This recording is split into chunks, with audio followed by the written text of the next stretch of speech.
62세 교사, 퇴직 후 연락 끊긴 이유, 장례식에서 드러난 가족과의 관계. 안녕하세요. 오늘은 62세까지 교직 생활을 해오던 한 교사가 은퇴 후 가족과의 연락이 끊기게 된 사연에 대해 이야기해 보려 합니다. 동시에 이 이야기를 통해 은퇴 준비와 은퇴 후 삶에 대한 고민을 조금 더 깊이 해보자는 제안도 드리고 싶어요. 보통 교사라고 하면 정년퇴임까지는 안정적으로 생활하고 연금도 나오니 노후가 든든하겠다라고 생각하시는 분들이 많으실 텐데요. 실제로 은퇴 후에 예상치 못한 고립감과 심리적 충격을 겪는 분들이 많다는 점을 알아두셨으면 좋겠습니다. 특히 오랫동안 교단에 서 있었던 선생님들에게는 교직이 곧 자기 정체성이 된 경우가 많습니다.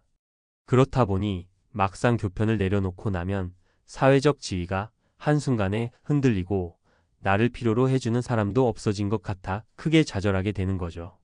지금부터 들려드릴 이야기는 그야말로 누구나 겪을 수 있는 은퇴 후 삶의 단면입니다. 62세 교사이자 아버지였던 분이 어떻게 가족과의 연락이 끊기고 결국 쓸쓸하게 떠나게 되었는지 들어보시면 나도 저렇게 될 수 있겠다 하는 공감이 생길 수도 있을 겁니다. 물론 모든 사례가 그렇다는 건 아니지만 충분히 일어날 수 있는 일이기에 예비 은퇴자나 이미 은퇴하신 분들께서 유심히 들어주시면 좋겠습니다. 1. 은퇴 후의 공허함과 가족 간 소통의 단절. 퇴직이라는 게 사람마다 받아들이는 방식이 다릅니다. 누군가는 드디어 자유롭게 하고 싶은 걸 하며 살 수 있다 라고 반가워하는가 하면 누군가는 내가 이제 더 이상 사회에서 가치가 없는 사람인가 라며 불안감을 느끼기도 하죠. 교직을 30년 넘게 이어온 분이라면 늘 교실에서 많은 학생과 함께 호흡하며 선생님이라는 역할로서 인정과 존경을 받아왔을 겁니다. 그런데 그 역할이 사라지고 나면 본인이 쌓아온 사회적 네트워크가 생각보다 취약했음을 그제야 깨닫게 되는 경우도 적지 않습니다. 더불어 가족과의 소통 문제도 무시할 수 없습니다. 현직 교사 시절에는 바쁜 일상 속에서 공적인 일이 최우선이 되곤 합니다.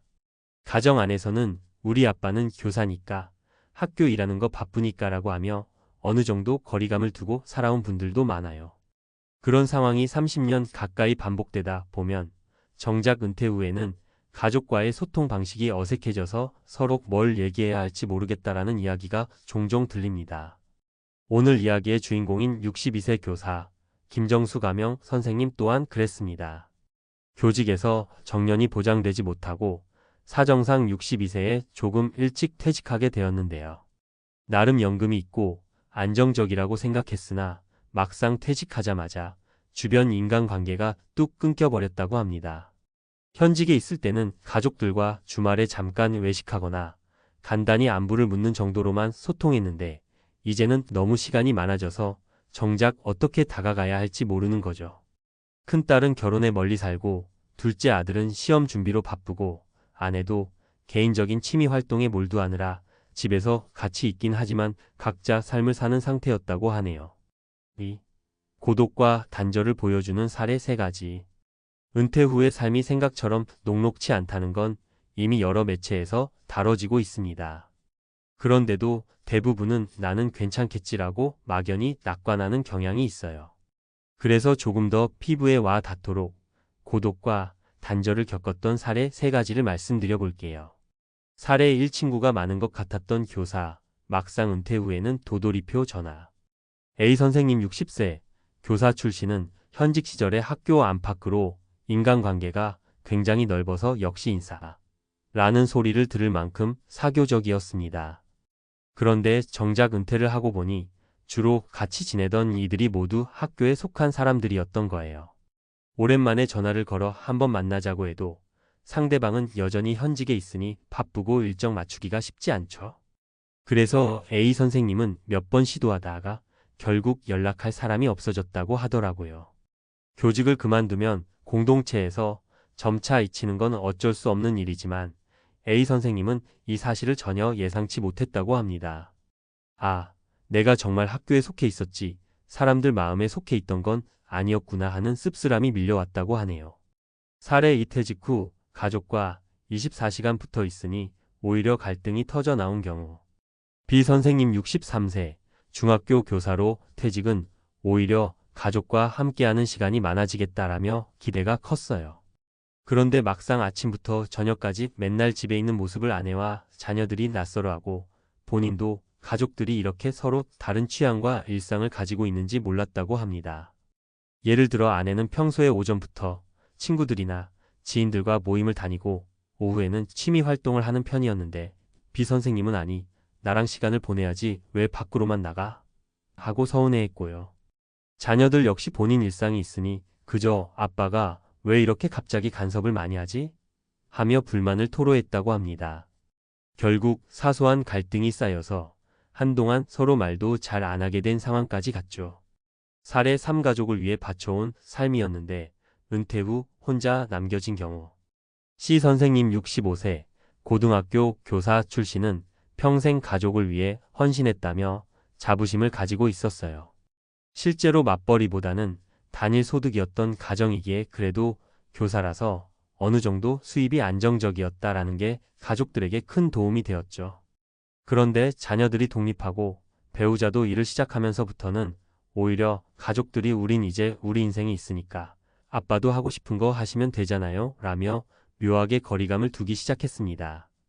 은퇴 후 시간이 넘쳐나는 시 선생님은 가족들이 해주길 바라는 게 참 많았는데 정작 가족들은 각자 자기 생활에 바빠서 시 선생님이 채우고자 했던 정서적 허전함이나 함께 시간을 보내고 싶은 욕구를 충족시켜주지 않았습니다. 결국 가족을 위해 살아왔다고 믿었지만 막상 은퇴 후에는 나 혼자 남겨져 무엇을 위해 살아야 하지? 라는 고민에 빠져버린 거죠. 3. 김정수 선생님의 고독사와 장례식에서 드러난 가족 이야기. 위 사례들과 비슷하면서도 조금 더 안타까운 이야기가 바로 김정수 선생님의 경우입니다. 김정수 선생님은 퇴직한 지 1년쯤 지났을 때부터 주변과 거의 교류가 없어졌다고 해요. 가족들도 가끔씩 안부 전화 정도만 했을 뿐 본격적으로 아버지 어떻게 지내세요? 하고 시간을 보내는 일은 드물었습니다. 본인은 어느새 점점 집에서 혼자 지내는 시간이 많아졌고 그런 상태가 길어지다 보니 생활 패턴이 망가졌습니다. 건강도 자연히 안 좋아지고요. 문제는 가족들도 그걸 눈치채기 쉽지 않았다는 겁니다. 평소 집에 잘 안 들어오고 따로 사는 자녀들은 그렇게까지 심각하다고 생각하지 않았고 아내 역시 본인이 알아서 잘 챙기겠지라고 생각했다가 어느 날 갑자기 경찰에 연락을 받고서야 충격에 빠졌다고 하죠. 그리고 장례식을 치르며 알게 된 사실들은 더욱 충격적이었습니다. 김정수 선생님이 자신의 노후나 가족과의 관계에 대해 어느 정도 불안감과 우울감을 호소했다는 걸 주변 이웃들 정작 가족은 아니었던에게 몇 번 토로한 적이 있었던 거예요. 그런데 가족들은 그걸 전혀 몰랐다는 겁니다. 우리가 아빠를 이렇게 몰랐나? 라는 자책이 뒤늦게 찾아왔고 이미 때는 늦어버렸죠. 4. 은퇴 후 삶에 대한 대비와 가족 관계 회복을 위한 제안. 사실 은퇴는 누구에게나 예정된 과정이고 그 순간이 오면 누구나 겪는 감정적, 환경적 변화를 피할 수 없습니다. 그렇다면 우리가 할 수 있는 건 미리 준비하고 가능하면 주변의 이해와 지지를 구하는 일이겠죠? 구체적으로 몇 가지를 제안해 볼게요. 퇴직 직전부터 인간관계를 다양화하기. 교내 동료 선생님들만이 아니라 지역사회 봉사나 동호회, 온라인 커뮤니티 등 다양한 네트워크를 만들어 둔다면 퇴직 후에도 계속해서 소속감을 유지할 수 있어요.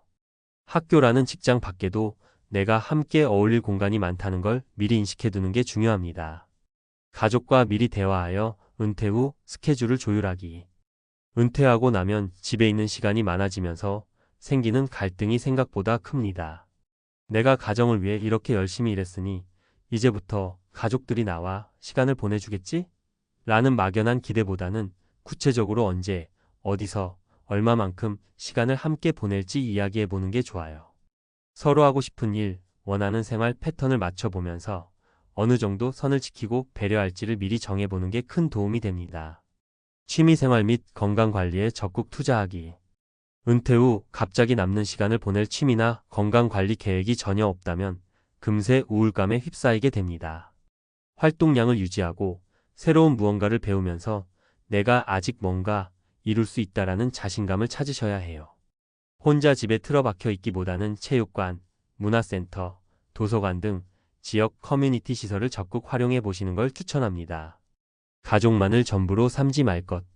물론 가족이 제일 중요하지만 가족에게 모든 정서적 기대치를 걸어버리면 가족도 부담스러워지고 본인도 상처 입기 쉽습니다.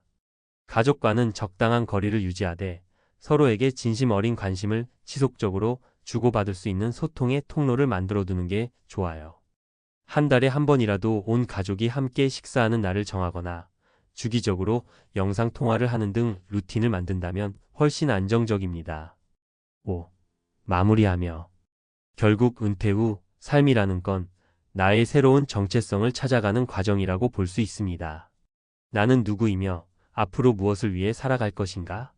현직에 있을 때는 직장에서의 역할이 내 삶의 큰 부분을 차지했지만 퇴직 후에는 역할 대신 개인으로서의 나가 드러나게 되죠. 그 과정에서 가족 간 소통이 원활하지 않으면 관계가 소원해질 수밖에 없고 사회적 연결고리를 미리 만들어두지 않으면 고립감이 찾아오기 쉽습니다.